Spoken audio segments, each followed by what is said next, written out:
En el moment en què vam dir, bueno, a veure, quin títol li posem a l'exposició, a part de Ricard Duran? Vam utilitzar tres termes com són llum, mirada i equilibri, no?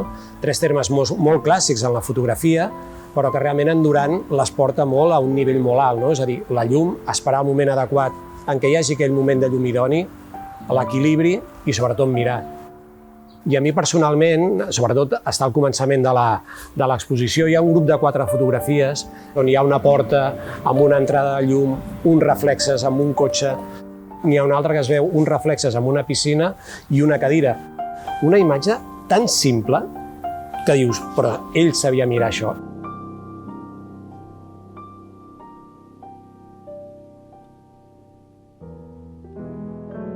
Ell neix a Sabadell, però després ve a viure aquí a Barcelona. Professionalment es dedicava al tèxtil, va ser un gerent d'una empresa del tèxtil. Ell és una persona que té un gran interès per tot allò que amb ella l'envolta, no? És una persona amb una curiositat molt gran pel món i troba, en aquest cas amb la fotografia, una eina idònia per poder plasmar i mostrar totes aquestes coses que a ell li interessen. Els seus fills ens expliquen que era una persona que se'n anava a treballar moltes vegades i portava la càmera, perquè potser veia alguna cosa en aquell moment i feia la fotografia.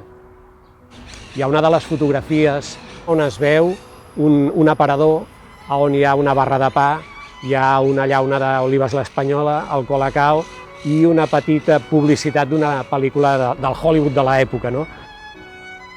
Jo l'he anomenat l'elogi a la quotidianitat. I per què aquest elogi? Doncs una miqueta per això, perquè moltes vegades les persones que surten a les seves imatges són la seva família, els llocs propers. No fa falta anar massa lluny per trobar una bona imatge. Les històries les tenim al costat de casa.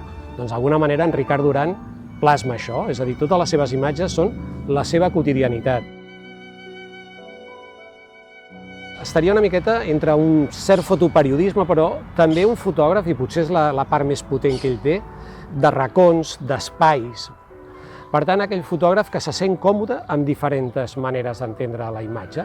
Si en aquell moment necessita fer una imatge de street photography, és a dir, una fotografia de carrer, la fa. Si en aquell moment necessita fer una fotografia molt més pausada, molt més elaborada mentalment, també la fa. Inclús ell treballa amb 2 càmeres ben diferenciades, que també són l'eina que fa que sigui més fotoperiodisme, o documentalisme més que fotoperiodisme, o aquesta fotografia més pausada, que és quan ell treballa amb la Leica, li permet fer fotografies que són d'una persona que està enfilada amb un arbre, o en canvi n'hi ha d'altres que són molt més allò, un moment de llum, una persona quieta, que llavors les fa amb càmeres de mig format, de més reflexió al moment de disparar, més lentes i que per tant et fa estar molt més pendent d'allò que tu vols fotografiar.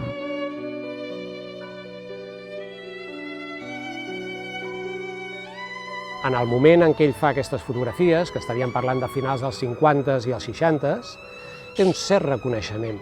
Però aquest reconeixement és molt puntual i és realment a partir del 2006, del 2011, que gràcies a la feina de la seva família, sobretot del Ricard Duran Pineda, en aquest cas, que és el que intenta recuperar tota aquesta feina, la seva obra comença a poc a ser més coneguda i reconeguda, i probablement amb aquesta exposició que ara estem fent a la Fundació Vilacases és la gran exposició, sobretot també per la difusió que ha tingut.